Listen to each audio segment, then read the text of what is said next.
Nascer, morrer, renascer ainda e progredir continuamente. Ao Ele.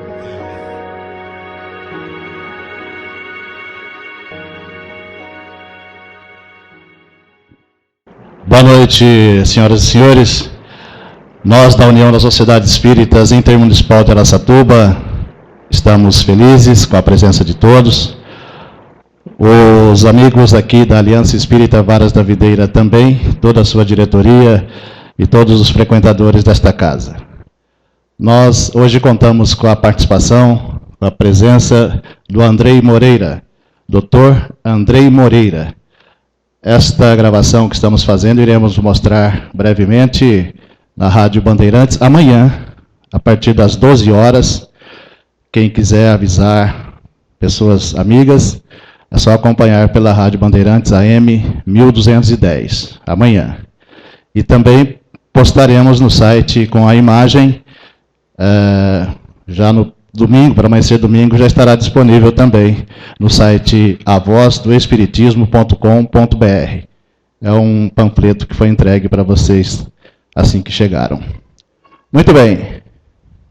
Dr. Andrei Moreira, médico formado pela Faculdade de Medicina da Universidade Federal de Minas Gerais, é presidente da Associação Médico Espírita de Minas Gerais.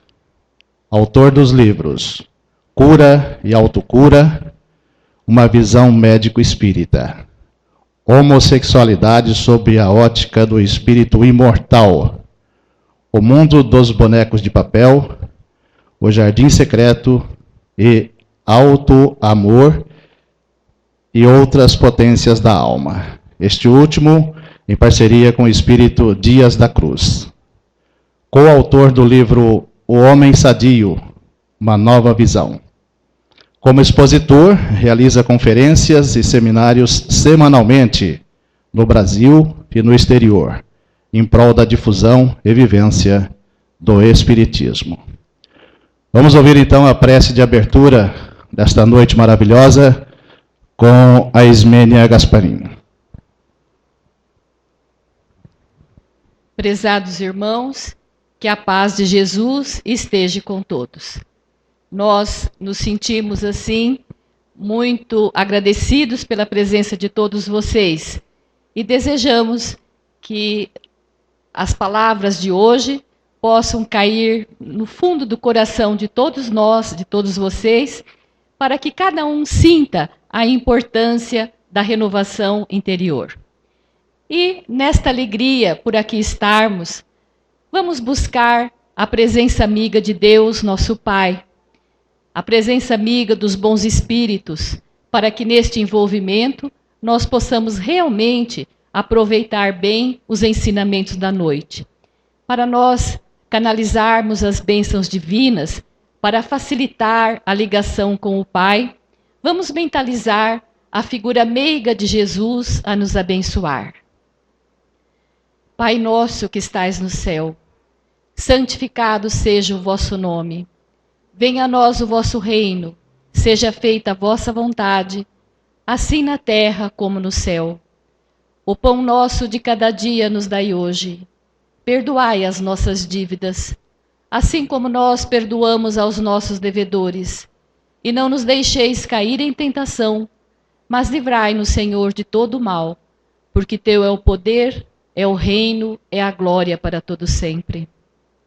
Senhor Deus, Pai Todo-Poderoso, mais uma vez aqui nos encontramos reunidos nesta sua casa de oração e serviço. E te pedimos, Pai, a tua presença amiga através dos bons espíritos, a fim de que estes mentores possam, Senhor, nos envolver em harmonia, em paz, em saúde, em equilíbrio, a fim de podermos juntos aproveitar os ensinamentos da noite, os ensinamentos de Jesus, nosso Mestre amado. E desta forma, Senhor, facilitarmos o nosso crescimento espiritual. Confiando, portanto, Senhor, na tua presença entre nós.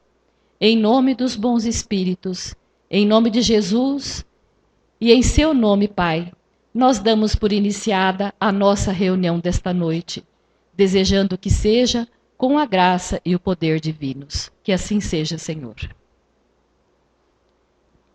Nós vamos passar agora a palavra para o nosso irmão palestrante. Eu vou clarear. Boa noite a todos. É uma alegria partilhar com vocês destes momentos de reflexão do Evangelho, da doutrina espírita. Eu quero agradecer a USE e a esta casa que nos acolhe pela oportunidade, pelo convite fraterno. Bom, me deram um tema livre, então nós decidimos partilhar com vocês as reflexões a respeito do alto amor e outras potências da alma.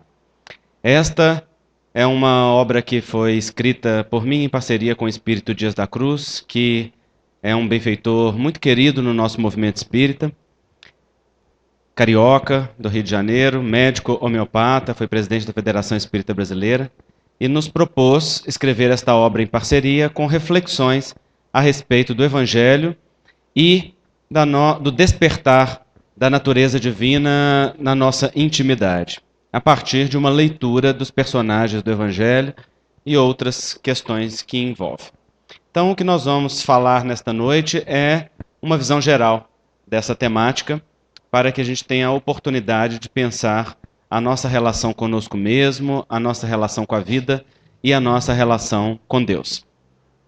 Nós vamos iniciar lembrando aquela história narrada por Platão, o famoso filósofo grego, que na obra A República nos conta a história de uma determinada comunidade, que geração após geração nasceu, cresceu e viveu tendo como habitat uma caverna, toda fechada por quase todos os lados, tendo apenas uma pequena entrada ao alto de luz, por onde vinha a luz e a fonte de ar daquela caverna e que se projetava na parede ao fundo. Também na parte de dentro havia uma pequena fogueira que, do interior, no mais profundo, iluminava e aquecia aquela comunidade. Diz Platão que os homens que ali habitavam viviam algemados uns aos outros pelos pés, atados por correntes que lhes impediam a movimentação de uma forma mais livre. Porque aquelas correntes não só os ligavam uns aos outros, mas também os ligavam ao ambiente, de tal forma que eles mal podiam se mexer, até mesmo se virar para olhar para trás e ver aquela fonte luminosa que havia atrás de si. Então, narra-nos o filósofo grego que aquela comunidade olhava para aquela parede ao fundo da caverna, aonde se projetavam as sombras que eram, na verdade, o resultado natural dos obstáculos que se interpunham entre a fonte luminosa e a parede. E aquela comunidade ouvia os sons que vinham do lado de fora e acreditava, então, que aqueles sons eram a voz das sombras que ali se projetavam. E vocês sabem, a sombra, ela não tem uma realidade, ela é o produto de uma ausência. Através da sombra, nós podemos entrever uma realidade, não conhecê-la em si mesmo. Nós podemos vislumbrar, imaginar, e a sombra abre campo ao mundo da imaginação, que é, por sua vez, o mundo da fantasia, mundo este que se alicerça nas necessidades emocionais do ser humano, não necessariamente naquilo que é em si mesmo. Diz Platão que um determinado indivíduo, observando aquelas correntes que o prendiam, fez um esforço, se libertou daquilo que o atava ao outro e ao ambiente, e então, fazendo um esforço, galgou aquelas escarpas íngremes que o levavam até a pequena abertura. Passou por ela e tão logo descobriu o universo exterior, ele se maravilhou. Porque percebeu uma natureza e uma realidade nunca dantes imaginada. Descobriu que tudo aquilo que ele via como sombra na parede da caverna, nada mais era do que uma sombra pálida, uma referência daquela imagem plena de conteúdo que agora existia na natureza real.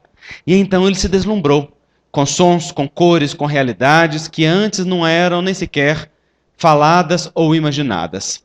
A sua alma foi sendo tomada de um entusiasmo, que é a presença da própria essência, cada vez mais crescente, de tal maneira que ele ia se maravilhando, e é da própria natureza da alma humana, que quando se deslumbra com algo, esse deslumbre movimenta a alma em direção a algo maior. E assim ele prosseguia, porque quanto mais conhecia, mais queria descobrir daquela realidade ainda inimaginada. Mas quando aquilo alcançou o ápice, quando a sua alma já estava cheia de deslumbramento, de encantos, de descobertas, de percepções, então um fenômeno psicológico muito interessante se passou. Ele, sendo tocado no afeto, se lembrou daqueles que amava. Aquela comunidade que vivia ainda dentro da caverna, atada por correntes uns aos outros e ao solo. E então ele desejou partilhar. A sua alma, no êxtase das percepções, necessitava da partilha, porque é da própria natureza humana. Por maior que seja a felicidade, se ela não é partilhada, se ela não é desenvolvida a partir do contágio da experiência, da alegria e do encantamento, ela fecha-se em si mesma. E ela produz um estado que é contrário à própria felicidade, já que a própria natureza da felicidade, ela necessita de ser partilhada ou de ser dividida. Assim, aquele homem, contrariando o movimento natural que havia feito, entrou novamente por aquele espaço íngreme, pequeno, aliás, desceu as escarpas íngremes que o levavam ao fundo da caverna, que na verdade era um vale, e ali ele encontrou aquela comunidade, da mesma forma que havia deixado-a. E ela estava ali, então, olhando as sombras projetadas ao fundo, acreditando se tratar da realidade. Narrou-lhes, então, as maravilhas descobertas, os sons, os cheiros, as percepções, as visões. E aqueles homens, então, acreditando que aquele homem falava de algo muito surpreendente, o agrediram e o deixaram desfalecido no solo. Como fazem os tolos diante de qualquer movimento que chama a expansão de consciência, no entanto, questionando a nossa segurança naquilo que é conhecido, naquilo que é sabido e naquilo que é manifesto. Muito interessante, porque esta história narrada por Platão, ela de certa forma tem a sua releitura dentro do movimento espírita, quando Emmanuel, no livro Libertação, fazendo o prefácio da obra de André Luiz, nos conta a história ou a lenda egípcia de um peixinho vermelho. E ele, de certa maneira, vai nos contar uma história de conteúdo moral semelhante. Ele nos diz que existia uma lagoa onde vivia a comunidade dos peixes. E esta comunidade era regida por um rei peixe que foi eleito e que tinha os seus súditos que o serviam. E todos eles viviam daquela fonte de alimentação que podiam adquirir da natureza que estava à volta. Seja dos pequenos vermes que faziam parte daquela lagoa ou que se desenvolviam nos dejetos que ali se acumulavam, sejam do alimento que vinha de fora e caía sob a água cristalina que ali não tinha nenhum movimento. Acontece que aquela comunidade era regida pelos mesmos princípios que hoje regem a nossa sociedade, a lei do mais forte. E aqueles que tinham mais capacidade e mais possibilidades, naturalmente se desenvolviam mais que aqueles que tinham menos. E existia um determinado peixinho, diz Emmanuel, que era um pouco mais mirrado que os outros, ou um pouco menos desenvolvido. E ele, então, era tratado com discriminação. Na disputa pelo alimento, ele era deixado de lado. Na disputa pelas oportunidades, ele era desconsiderado. E assim como acontece com as possibilidades humanas, quando alguém é discriminado ou desconsiderado, tem duas opções.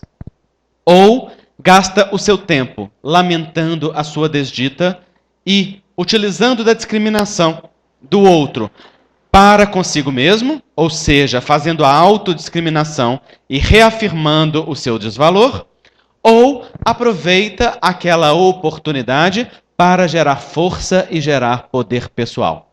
Este peixinho, então, resolveu pela segunda opção.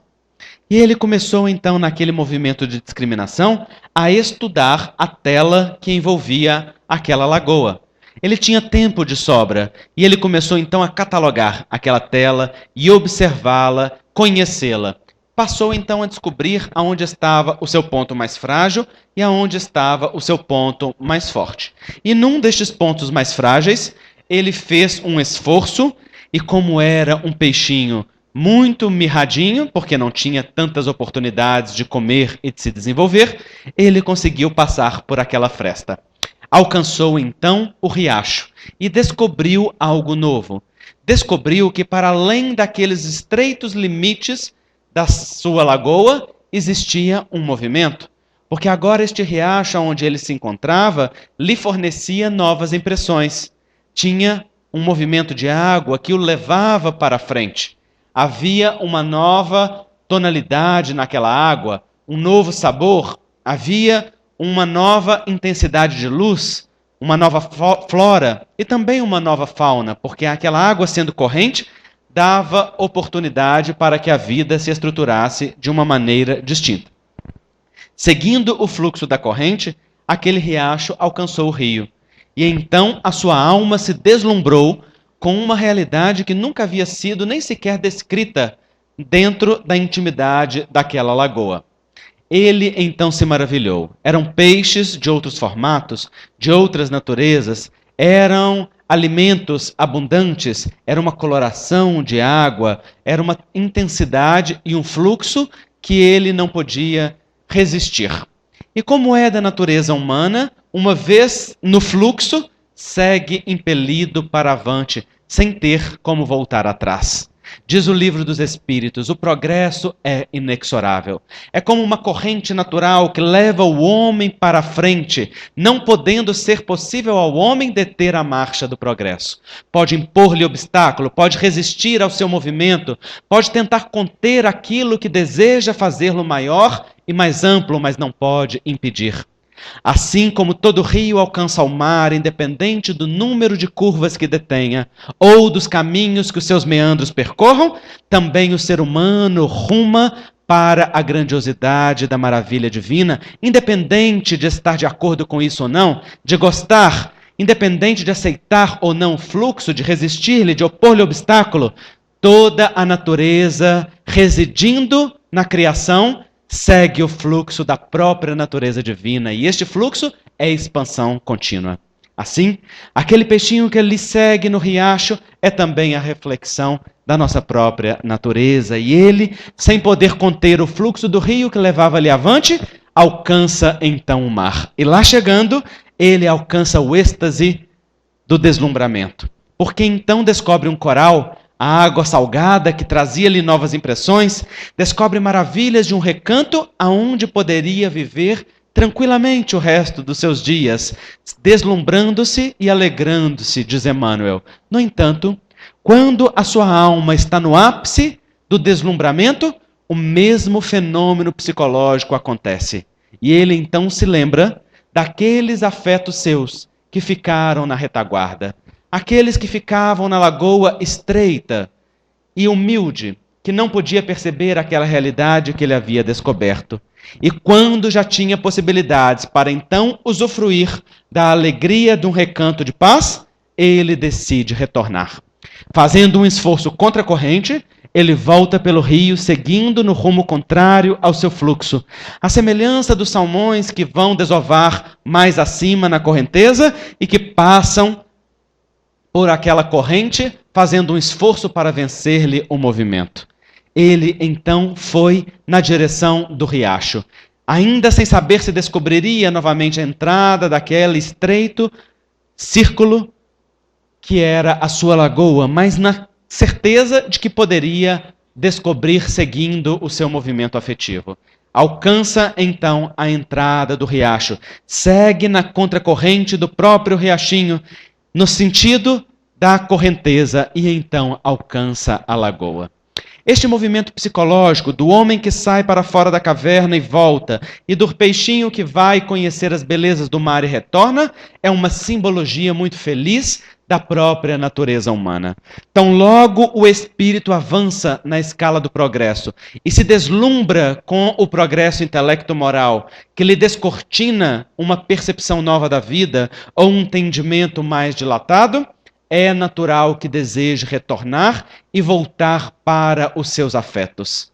É por isso que Allan Kardec, desenvolvendo de forma magistral a doutrina espírita, vai dizer no livro Céu e Inferno que céu e inferno não são realidades exteriores do homem, não são lugares em que o homem habita, são estados naturais da consciência a se refletir na alma humana, o estado de paz ou o estado da perturbação, e que na doutrina espírita nós não poderíamos conceber um céu que fosse ambiente exterior de felicidades para a eternidade, aonde aqueles pretensos eleitos ficariam gozando de uma salvação eterna, enquanto aqueles que amam amargam as dores da insatisfação, da inconsequência, da ignorância, do não saber, da não oportunidade, ou mesmo das eleições equivocadas, em um inferno de perturbação eterna. Não, diz Kardec, a destinação da alma humana é a grandeza da consciência em paz, em sintonia com a lei divina. E isto não é patrimônio de um espírito, de uma escolha, de um momento ou de uma decisão. Isto é construção da alma humana no percurso do tempo, a qual todo espírito realizará. Seja hoje ou amanhã, mais cedo ou mais tarde. No entanto, aqueles que avançaram mais na escala do progresso, conhecedores de uma percepção mais dilatada da vida, voltam para socorrer aqueles que estão na retaguarda. Certo dia, na casa espírita em que eu fazia parte, assistimos a uma cena comovedora e muito singular. Era um momento de formação daquela casa espírita. Estava ainda nos seus alicerces, não só os alicerces físicos, mas também os alicerces espirituais. Naquela época, estavam chegando os trabalhadores que se tornariam os baluartes da divulgação do estudo e da disseminação espírita naquela localidade.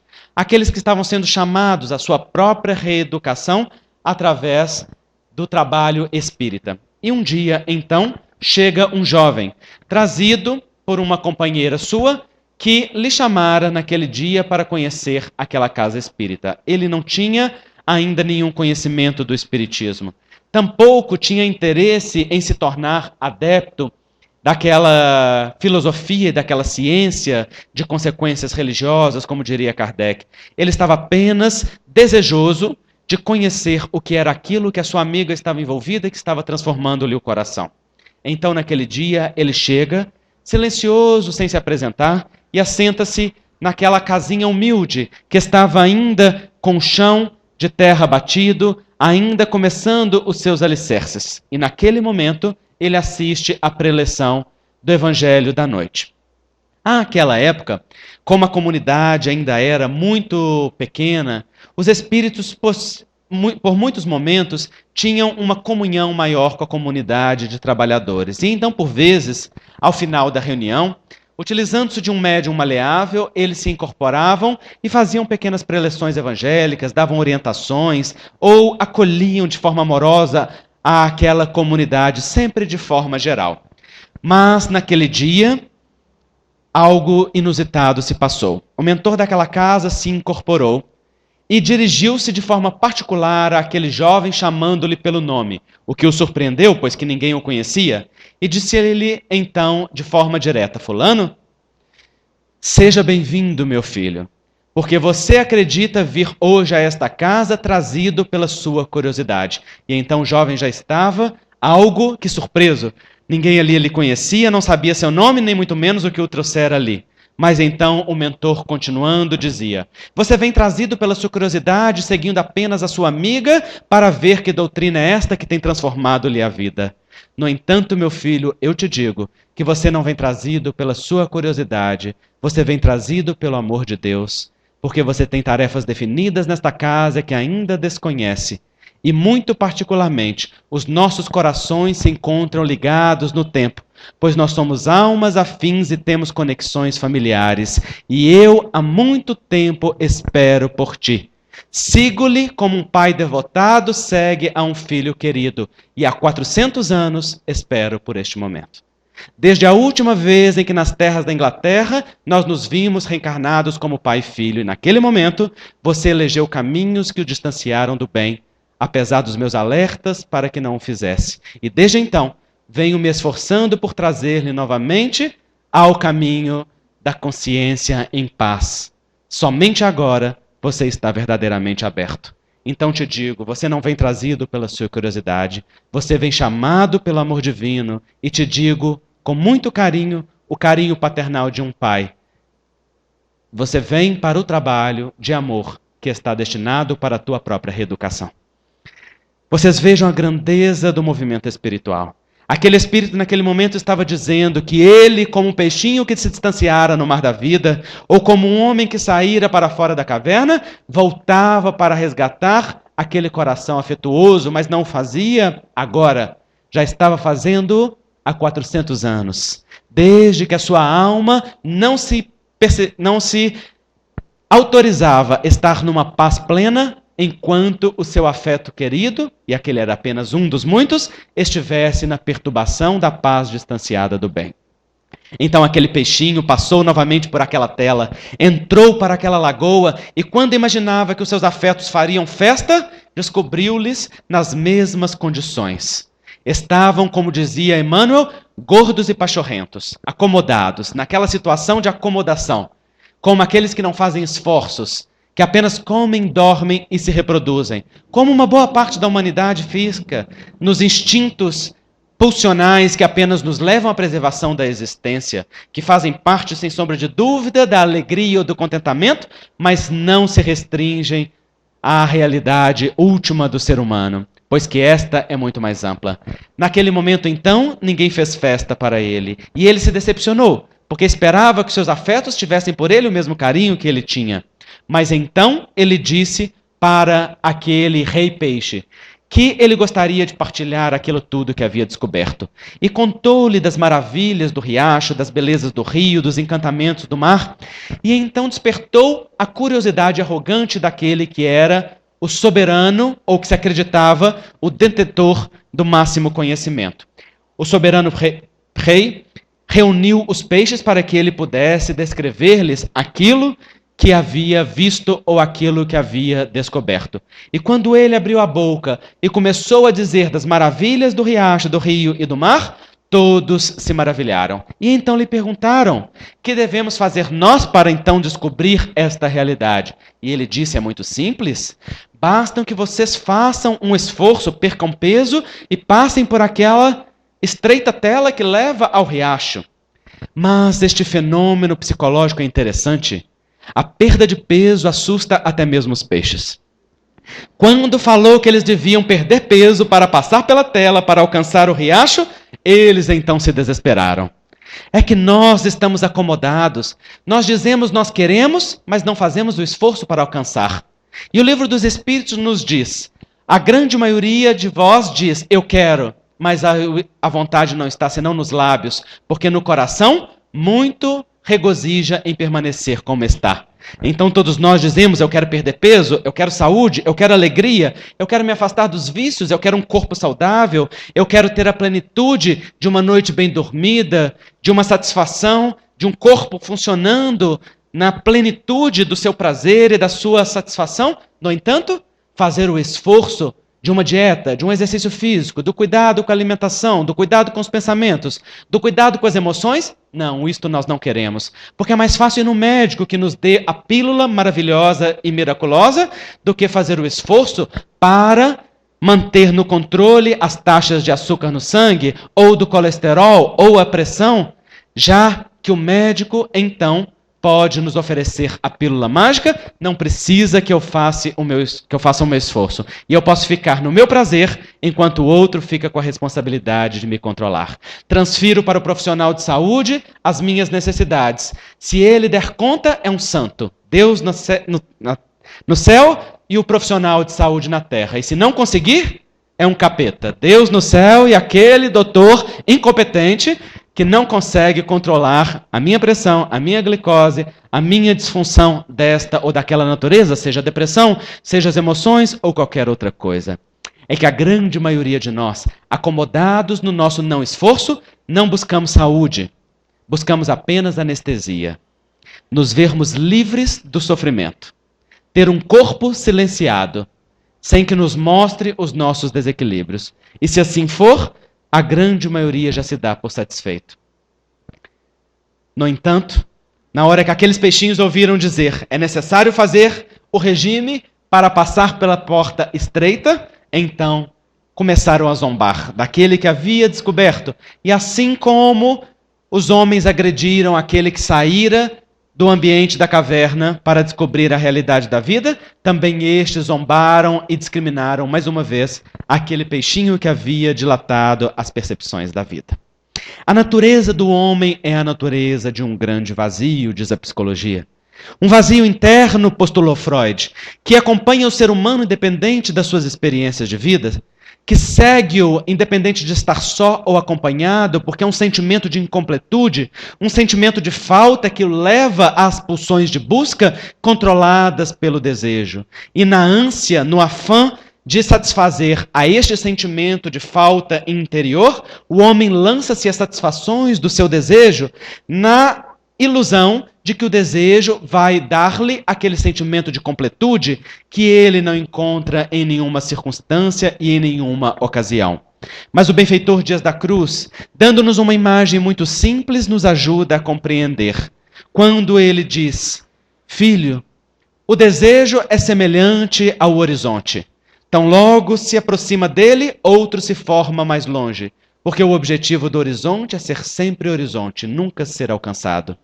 E então, diz o benfeitor, o objetivo do desejo é ser desejo, não é ser realidade. Uma vez que o desejo está manifesto e está satisfeito, abre campo na alma desejosa para um outro desejo mais intenso. Porque a natureza do desejo é ser combustível, não é ser realidade. O desejo move o ser humano na direção de algo, assim como o horizonte, sendo algo vislumbrado ao longe, move o ser humano na descoberta de novas paisagens e de novas realidades. Se a satisfação e a felicidade está resumida aos prazeres que o desejo pode ofertar, a satisfação da mesa, da cama, a satisfação dos prazeres sexuais ou dos prazeres da posse, do poder e de tudo aquilo que representa a nossa satisfação egóica, então o ser humano se frustra, porque uma vez satisfeito um desejo, algo mais profundo se apresenta. Quanto mais tem, mais deseja ter. E tanto mais tenha, menos satisfação terá, porque a satisfação e o prazer profundo não está naquilo que se pode ter, mas sim naquilo que se pode ser, que faz parte da essência, da própria natureza íntima do homem. Quando, na França do século XIX, rasgou-se o véu de Ísis na manifestação entre os dois planos, e o fenômeno das mesas girantes descortinou o intercâmbio com o mundo espiritual, o célebre pedagogo francês Hippolyte Léon Denisard Rivail descortinou para a humanidade uma realidade ainda desconhecida de forma científica. Analisando os fenômenos da mesa girante e as suas comunicações inteligentes, o professor Rivail, usando-se do positivismo da sua época e da sua verve investigatória, ele estabeleceu, através da maiêutica socrática, um sistema de investigação que pôde descortinar a realidade da vida e a íntima natureza do ser humano, de tal maneira que a 18 de abril de 1857 é lançado no Palais Royal em França, em Paris, o célebre Livro dos Espíritos, contendo a síntese das comunicações, dos ensinos e das reflexões trazidas naquela época pelos espíritos superiores como o anúncio de uma ciência nova. Ciência esta que Allan Kardec, em o livro que é o Espiritismo, vai anunciar como sendo a ciência e a filosofia que estuda a natureza do espírito e a sua íntima relação com a matéria. E que no livro Obras Póstumas, Kardec vai complementar dizendo que esta ciência e esta filosofia são de consequências religiosas, porque tendo Deus e o Espírito como criatura divina na sua base, faz com que o ser humano naturalmente caminhe na direção do Criador, reencontrando dentro de si. Naquele momento, os espíritos na França do século XIX anunciam para Allan Kardec e, por consequência, para a humanidade, que a natureza do homem não é a natureza da matéria e que a sua felicidade não é a natureza da satisfação dos desejos. Antes, pelo contrário. Naquele momento, os espíritos dizem: a caverna escura da matéria abriga a expressão limitada do espírito no corpo físico, dentro da expressão rápida e passageira de um mergulho material, em que a crisálida divina caminha para o despertar da sua essência ou da sua natureza. Então eles disseram: a natureza do ser humano não é a natureza da matéria. A natureza do ser humano é a natureza do espírito. Espírito imortal, criado a partir de um sopro de amor do Criador, caminhando na eternidade dentro de uma escala de progresso, na utilização do seu livre-arbítrio, da sua liberdade permitida pelas leis divinas, para a angelitude que lhe está destinada. E então, Dias da Cruz, ajudando-nos a compreender este fenômeno, nos ajuda com uma imagem muito simples, dizendo que o espírito é semelhante à semente. A semente traz em si a natureza da árvore que lhe deu origem. Mas, para que venha a ser aquilo que deve ser, esta semente precisa revestir-se de matéria, na qual se nutre com água e nutrientes necessários para ativar a sua genética. E a sua genética a faz uma árvore semelhante à árvore de onde proveio, sem precisar que a semente tenha consciência exata dos caminhos que a levam a isto. Ela simplesmente acontece. A matéria, portanto, não dá essência à semente, apenas nutre-a. Diz então o benfeitor: o espírito, enquanto crisálida divina, é oriundo da perfeição do Criador. Princípio inteligente, individualizado a partir da inteligência suprema do universo, que é Deus. Traz na sua própria essência a própria essência do Pai. Não destinado a ser Deus, mas destinado a ser co-criador. Ser um Deus menor, dentro da possibilidade que lhe dá a tarefa da criação divina. Mas, para que venha a ser o que deve ser, esta crisálida é envolvida na matéria, múltiplas e sequenciadas vezes, tantas quantas for necessária, para que no desenvolvimento intelectual e moral tenha a nutrição necessária que ativa a sua genética interior. E a sua genética interior, uma vez ativada, a faz divina, sem que necessariamente o homem precise ter consciência de todas as etapas que o levam a este caminho. Apenas necessita, a partir do desenvolvimento da inteligência, tomar consciência de si como uma natureza divina e acelerar o processo, já que não pode impedi-lo, através do esforço consciente para a sua integração com a lei, para a sua integração com a natureza última ou a natureza primal do universo, que é a própria natureza de Deus. Assim, diziam os benfeitores a Allan Kardec: a natureza do homem sendo espiritual, a sua realização só pode ser de natureza também espiritual. O grande vazio que assola o coração humano é o vazio de sentido e de significado, que só pode ser preenchido profundamente quando o homem encontra a sua natureza essencial, a sua essência, porque na essência está a própria conexão com o Criador. Aquele espaço chamado self, aquele espaço íntimo, profundo, aonde dormita a essência mais profunda do ser humano, a sua essência bela, aquele espaço incorruptível, aquele espaço que não adoece, aonde está o Filho de Deus que verdadeiramente somos e que deve vir à superfície, sendo chamado através dos esforços conscientes do ego passageiro e momentâneo, visto que a experiência da personalidade atual pode ser comparado a uma vidraça, que nos mostra ou não a essência daquilo que está no interior.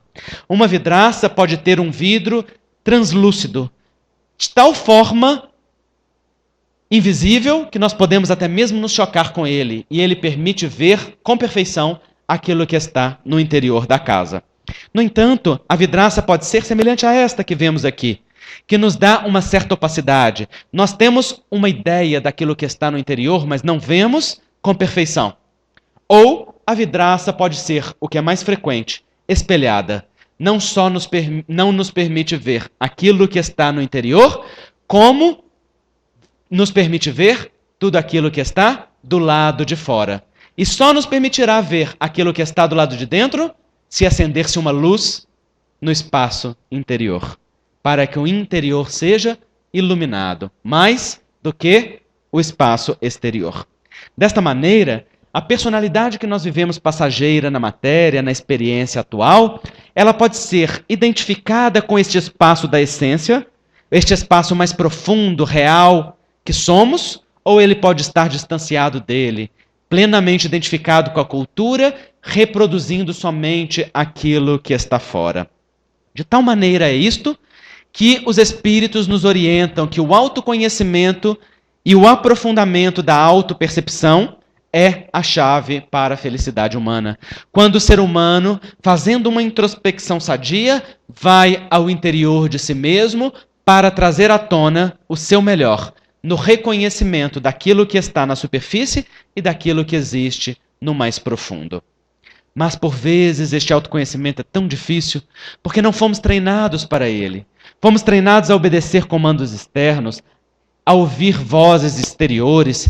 Temos scripts rodando automáticos, como se fossem enredos aos quais nós nos sentimos obrigados a reproduzir, vindos e oriundos da nossa família, da nossa sociedade, da nossa cultura, de tal maneira que quando nós tentamos nos inserir de forma individual naquilo, nós não sabemos como agir ou como nos comportar, com um sentimento de não pertencer ou com um sentimento de estar em desacordo com aquela realidade. Sentimento esse de tal forma ameaçador que nos leva a abandonar qualquer impulso de individualidade para manter a nossa conexão com aquele meio, até que o movimento de autoconhecimento, de individuação fica de tal forma alicerçado que então nós podemos nos inserir naquele meio com uma nova proposta sem nos desconectarmos dele.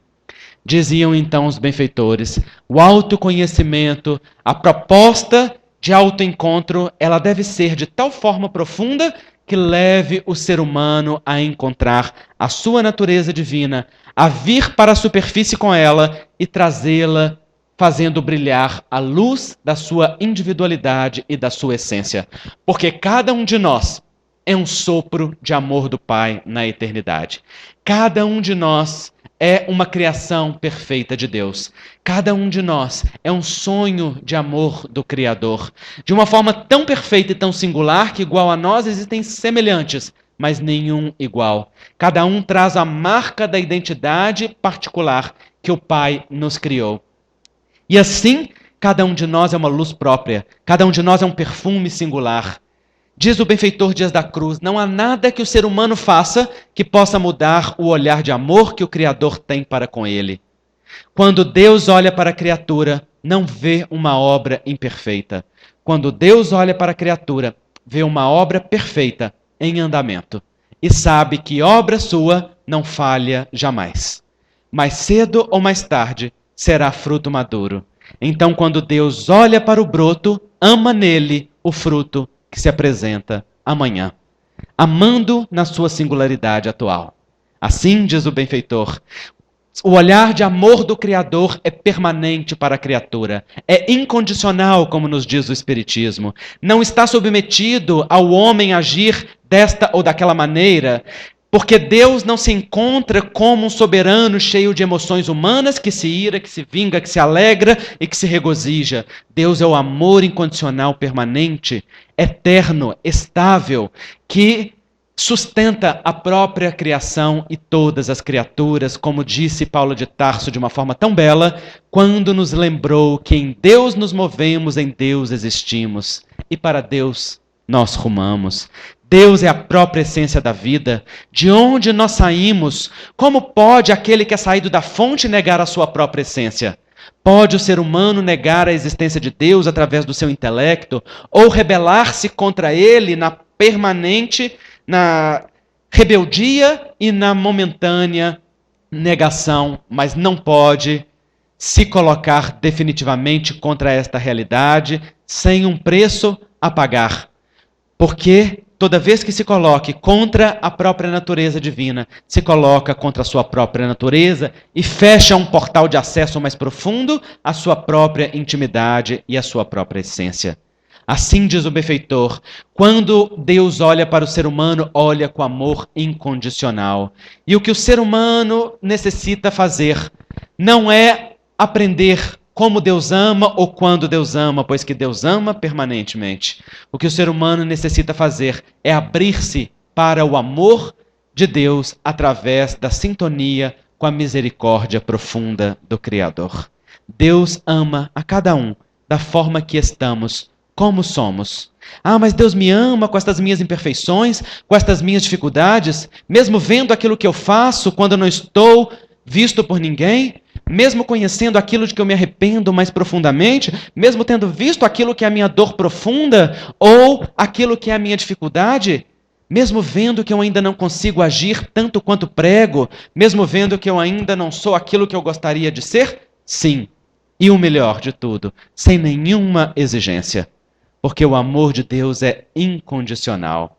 Mas, sendo o amor a própria essência humana, a intensidade da nossa satisfação e da nossa realização não depende de Deus querer nos amar, depende de quanto nós nos abrimos para o amor de Deus. E é isto que é alto amor. O alto amor é aquele movimento que vai na essência trazendo-a à superfície. Porque alto amor não é nos darmos diversões, não é simplesmente ocupar o nosso tempo com afazeres que nos distraiam dos nossos deveres, não. Alto amor é ir ao encontro da nossa própria essência, dando-nos aquilo que é necessário. E aquilo que é necessário nem sempre é aquilo que nós queremos. Porque querer é do desejo, e o desejo é insaciável. Adélia Prado, a famosa poetisa mineira, disse e escreveu com muita sensibilidade: para o tamanho do meu desejo, o mar é uma gota. Porque o desejo é insaciável. Muitas vezes nós queremos aquilo que vai ser a nossa perdição. Um dia, em uma reunião mediúnica, eu vi os espíritos se dirigirem àquele mesmo jovem que foi acolhido pelo mentor na casa espírita, que não sou eu, viu, gente? É outro. Eu vi ele se dirigir a ele e dizendo assim: meu filho, você tem que se decidir, porque você faz algo muito estranho. E então ele disse: mas o que eu faço? Ele diz assim: quando você senta na sua cama para orar, você ora e nos pede algo. Mas tão logo você se desdobra, você vem correndo atrás de nós dizendo: pelo amor de Deus, não me atendas, porque aquilo que eu acabei de pedir é algo que vai me trazer muito de sabor. É que o espírito, ao reencarnar, conhece a natureza de provas que há de lhe suceder, diz o Livro dos Espíritos. Conhece o gênero de provações que experimentará e, quando tem uma determinada consciência, pode até mesmo eleger aquilo que deseja passar, porque conhece a que ponto necessita chegar, quais elementos necessita desenvolver. Mas quando mergulhamos na matéria e a ilusão da materialidade da vida nos ilude a respeito da nossa natureza, nós passamos a querer aquilo que não nos convém. Como disse Paulo de Tarso: tudo me é lícito, mas nem tudo me convém. Tudo me é lícito, mas não me deixarei dominar por coisa alguma. Porque o querer é dominante, é do universo da fantasia, do universo do desejo, e isto é inebriante e é hipnotizante. Mas aquilo que é necessário, que pertence à essência, é sempre simples e é sempre calmo. Está lá no mais profundo de nós. Aquilo que desejamos com urgência, via de regra, representa perigo, porque a urgência é guiada pelo desejo, a não ser quando a urgência seja por seguir aquele coração que está sendo menosprezado há tanto tempo. E então é a urgência de ser fiel a si mesmo, a urgência de ser fiel à essência. Esta é a única urgência que nos ajuda. Mas o universo do desejo, ele inebria e ele nos ilude. E então o que ele dizia para aquele jovem era: olha, pense no que você quer, porque aquilo que você está querendo não é aquilo que você necessita. Algo que Maria Dolores escreveu com poesia através de Chico Xavier, quando no livro Antologia da Espiritualidade, disponível para download na internet, ela anotou com muita beleza: agradeço, Senhor, quando me dizes não às súplicas indébitas que peço através da oração. Muitas das coisas que te peço, entre lamentação, choro e barulho, são mero capricho, simples algazarra que me escapam do orgulho. Tantas vezes peço-te coisas, desejando-te o sim, que se me florescessem na existência, seriam desvantagem contra mim. De outras vezes rogo-te afeto, sem encontrar companhia em qualquer parte. Quando encontrarei além do necessário, agradeço, Senhor, quão não com teu amor. E sempre que eu te peças o que não devas, não me atende, Senhor. É a sensibilidade da poesia. Tu sabes, eu não preciso te pedir. O alto amor é aquele movimento que leva-nos para dentro de nós, com divinos os dias. Mas tu, quando orares, entra para os teus aposentos e, fechando a tua porta, ora ao teu Pai que está em secreto, e ele que está oculto te responderá para dentro de ti. Das vozes exteriores que te assoberbam ilusórias do mal da vida, porque é só o essencial, simples, e o que é simples. E Pai, inarticulada, habilidade no processo da nossa ciência. Ouve, Senhor, venha a ir, desce com a intensidade com que pedimos. Diz, não digamos, o teu filho, mas genuflexos, digamos, fala, Senhor, que o teu filho escuta. Não é necessário dizer nada para ti, Senhor, porque tu me conheces com teu amor infinito. Sem que o Pai conheça, até mesmo os cabelos das vossas cabeças estão contados. E no meu caso eu facilito para Deus. Ele está querendo dizer, Deus conhece a própria essência, conhece a própria natureza íntima, não é necessário pedir, não é necessário nem mesmo dizer, é necessário ter ouvidos de ouvir, para escutar a voz inarticulada de Deus, que ecoa dentro da própria essência, permanentemente integrada nele. E as respostas virão através de ti mesmo, porque a resposta de Deus não brilha nos outdoors da vida.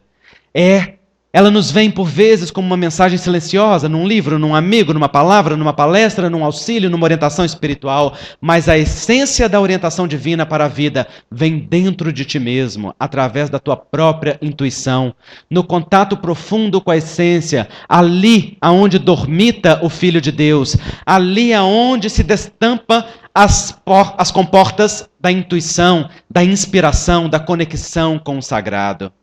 Quando Allan Kardec quis saber do Espírito Verdade, seu mentor espiritual particular e também mentor de toda a humanidade, se estaria no caminho certo, ele perguntou, como saberei se a minha obra segue aquilo que está determinada, se o meu trabalho prossegue dentro dos rumos traçados por vocês, se estão de acordo com aquilo que estou fazendo?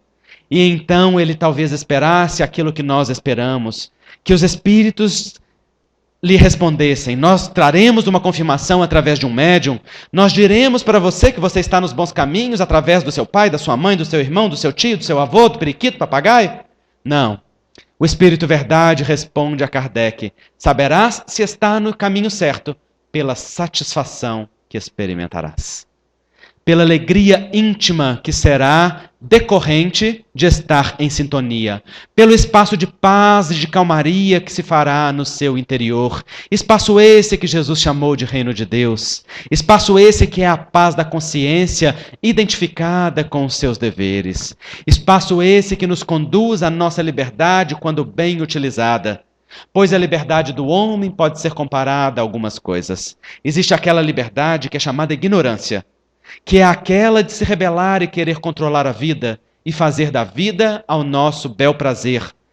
É aquela neurose de ter controle, de ter necessidade de ter todas as respostas, de saber tudo, de tudo ver, de tudo conhecer, de tudo determinar. É aquela neurose determinada pelo ego. Esta neurose, chamada ignorância, assemelha-se a um cavalo selado, que por estar com o arreio muito apertado, eleva-se jogando ao solo o cavaleiro, para mais tarde ter o arreio ainda mais apertado. Porque quando nós tentamos controlar a vida, nos rebelando com os apertos que a vida traz, com os deveres que a vida nos impõe, tentando escapulir pelas vias dos prazeres que fogem aos deveres, ou da ilusão alienante, das drogas, das ilusões, da sexolatria, ou das ilusões mesmo do desconhecimento de si mesmo, da desconexão, então nós só encontramos o arreio ainda mais apertado. Mais tarde, quando os deveres retornam pelos mesmos caminhos para nos dizer que nós não podemos fugir àquilo que é a nossa necessidade, ainda que o nosso desejo passeie pelos caminhos do nosso querer. Mas há aquela liberdade que é semelhante ao trigo, que se chama humildade, pois o trigo diante do vendaval forte se dobra no seu ponto mais frágil, no reconhecimento de que forças maiores que ele lhe impõem que se submeta. E então, por dobrar-se no seu ponto mais frágil, pode, após a tempestade, voltar ao seu prumo. Na resiliência natural da reconexão interior. A humildade é um movimento que nos faz em sintonia com a vida. Nos faz compreender que tudo está certo, que tudo está adequado, que ninguém é maior que ninguém. Nós nos distinguimos não por sermos maiores ou piores, mas por sermos distintos, apenas diferentes. E a beleza da vida se dá na diversidade da comunhão. E há aquela liberdade profunda, que é semelhante ao rio que tem o seu determinado fluxo. E então, ela pode ser comparada ao nadador, que desiste de nadar contra a correnteza, e por desistir de nadar contra a correnteza, aonde apenas perde força, ele passa a nadar na direção do fluxo. E nadando na direção do fluxo, pode então decidir aonde quer aportar, se na margem direita ou na margem esquerda.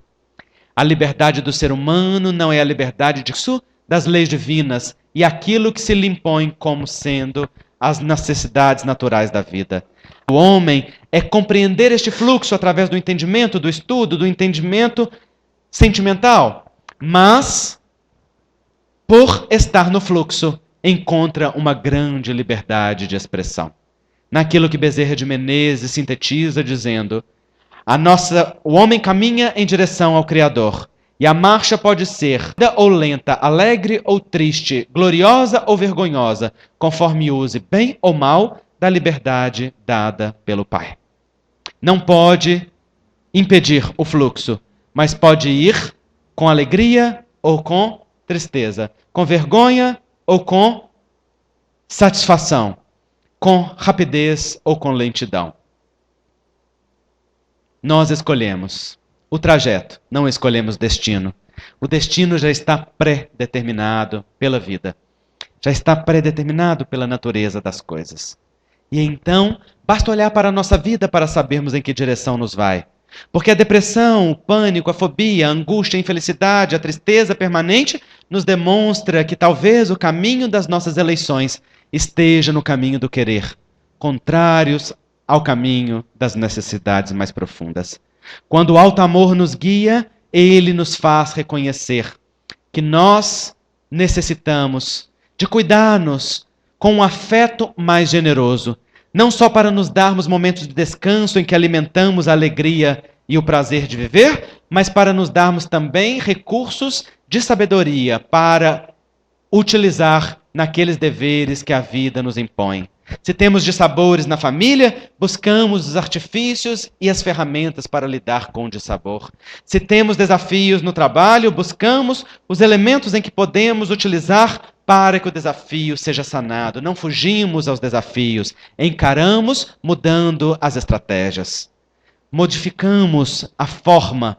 Aquilo que Jesus tão bem representou quando chamou Pedro a lançar novamente a rede, naquele dia de pesca em que nada havia colhido. E então Pedro responde a Jesus: Senhor, tendo trabalhado todo dia, nada pesquei, mas sob tua palavra lançarei novamente a rede. E então Pedro volta para o mar da vida, o mar da Galileia, que é a representação da nossa existência, lança a rede aonde a clarividência de Jesus havia visto o cardume, conforme Allan Kardec explica no livro A Gênese, e colhe uma tamanha quantidade de peixes que representam os frutos tão grande que é necessário que outro barco venha, porque nos frutos da vida necessitam ser partilhados. É da necessidade da vida a partilha. Diz o Livro dos Espíritos, o homem se complementa na vida social através das necessidades em que se ajuda mutuamente. E então, na comunhão daqueles resultados, Pedro se deslumbra, porque havia voltado para o mar, mas não havia voltado com as mesmas estratégias, nem com o mesmo recurso. Havia agora voltado com as estratégias do olhar do Cristo e da direção de Jesus. Por isso, o Evangelho se apresenta para nós como a bússola, como roteiro, como guia fundamental. Em a questão 625 do Livro dos Espíritos, Allan Kardec pergunta: qual o maior e melhor modelo dado por Deus aos homens? E a resposta dos Espíritos superiores são duas pequenas palavras: vede Jesus. Como a dizer, para vós é Jesus. Para a vossa cultura ocidental, é Jesus. Para vocês que são cristãos, é Jesus. Para vocês que têm no Cristo a referência, Jesus é o padrão, é o modelo, é o guia para a vossa representação de vida. Então, quando voltamos para os nossos caminhos e desistimos da autopunição cruel, quando paramos de menosprezar a nós mesmos, reconhecendo que nós somos criaturas divinas, a crueldade da autoexigência sufocante, mas também sem a conivência com o erro e com aquilo que já pode ser modificado, quando nós voltamos para o dia a dia e começamos a exercitar aquilo que Jesus nos recomendou, da paciência, do perdão, da benevolência, da concórdia, da caridade, da paciência, da bondade, da doçura, de todos os elementos que somados formam como ingredientes aquele resultado que chamamos amor, quando voltamos para o mar da vida, para o dia a dia, para a mesma família, para a mesma necessidade, com outras estratégias e com outros instrumentos, então os frutos são tamanhos. Tamanha quantidade de resultados é colhidos que nós necessitamos partilhar, porque é da alma humana que, uma vez alcançado qualquer estado de felicidade, ele possa ser partilhado com aqueles que estão ao redor. Assim, meus irmãos, o alto amor e as outras potências da alma que o Evangelho nos recomenda nada mais são do que a representação natural daquela natureza íntima, divina, que está no mais profundo de nós mesmos. E o trabalho da existência é polir a vidraça do ego para que ele se torne tão translúcido que ele passe a refletir a essência. Não é destruir o ego, porque o ego é defesa natural necessária na encarnação presente. Ele é útil e benfazejo quando está domado. Assim como diz o Livro dos Espíritos, quando as paixões estão na rédea, assim como um cavalo com o comando em suas mãos, então eles são muito úteis. Pode ser guiado e comandado para a produtividade, para a força e para o trabalho. Quando nós trabalhamos o nosso ego para ir na direção da essência, quando enfrentamos este mar revolto, aonde nós falamos com Deus, aquele espaço de calma aonde nós nos abastecemos de Deus, aquele espaço interior aonde o amor é a própria essência, é a própria presença, é a própria realidade. E no dizer do Espírito Dias da Cruz, o amor não é algo que se encontra fora, está na essência, é a própria entranha do ser humano. Esconde-se na sua intimidade como um diamante oculta-se no seio da terra. E assim como cavamos a terra para trazer o diamante à superfície e ele, com um prisma natural, decompor a luz solar em múltiplas expressões, também devemos, através do alto amor, cavar as camadas de ego que nos separam da nossa essência mais profunda, trazendo aquele amor especial, diamantífero, à superfície, para que ele, como um prisma, possa decompor o amor divino nas suas múltiplas expressões, pois aquele que se ama, ama também ao próximo. Alto amor e holo amor são apenas separações pedagógicas de uma mesma realidade.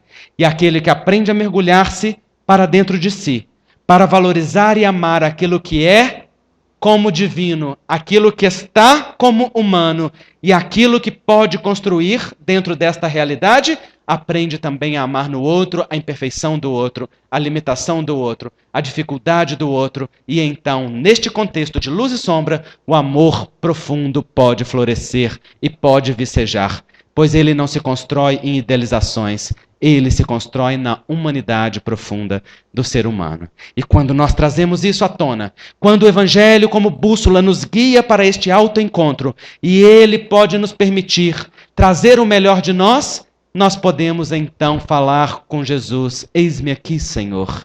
Não tenho muito para te oferecer, mas o que tenho, isto te dou.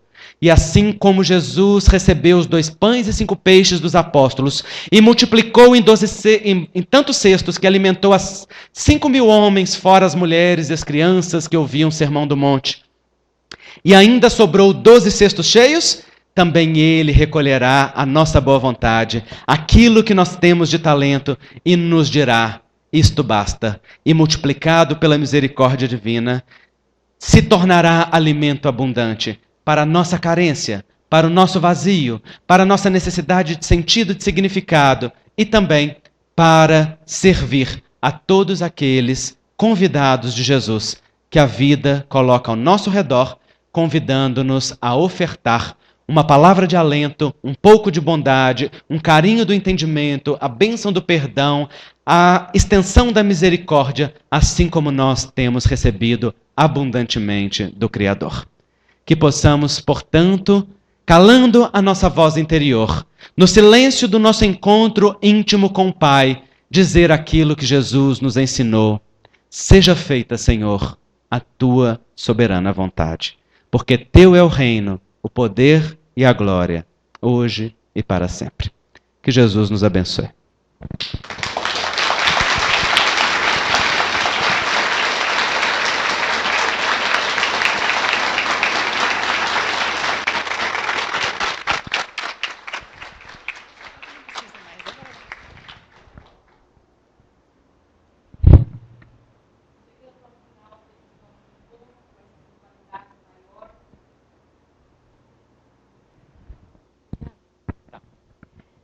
Nos resta elevarmos o nosso pensamento a Deus, desejando que estas bênçãos divinas que aqui recebemos sejam distribuídas para todos os nossos irmãos do universo inteiro, encarnados e desencarnados.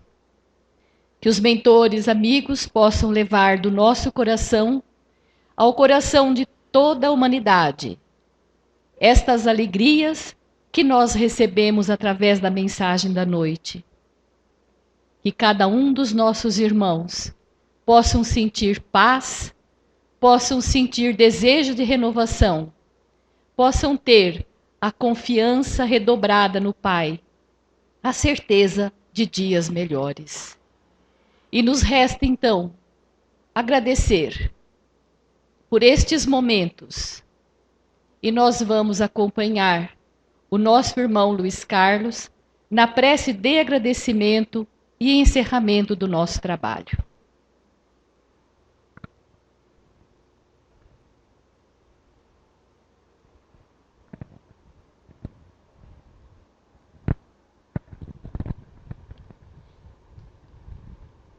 Pai de amor infinito, Jesus, nosso irmão maior, nesses instantes, num ambiente fraterno, de paz, elevamos os nossos pensamentos em gratidão à oportunidade que aqui tivemos de acompanhar essa magnífica manifestação dos teus ensinamentos benditos através do nosso amigo irmão, convidando-nos a reflexões profundas acerca de nós mesmos e, por extensão, aos nossos semelhantes. Somos gratos, Pai, e emanamos os nossos melhores sentimentos ao nosso querido irmão Andrés, a fim de que possa continuar na sua jornada, levando o seu conhecimento, o seu estudo, a sua dedicação, compartilhando com todos aqueles que buscam pelas claridades ao seu retorno. Somos gratos, meu Deus, por esta casa de estudos espíritas, nos receber, a fim de que possamos aqui lapidar os nossos conhecimentos em torno da tua obra. Permita, Pai, que possamos partir daqui para os nossos lares, levando essa paz, desta harmonia, com firme propósito de nessas reflexões encontrarmos-nos contigo. E assim, com a vossa permissão, em seu nome, Pai, em nome de Jesus, em nome dos espíritos benfeitores desta casa, pedimos a permissão para encerrarmos este nosso encontro desta noite. Que assim seja.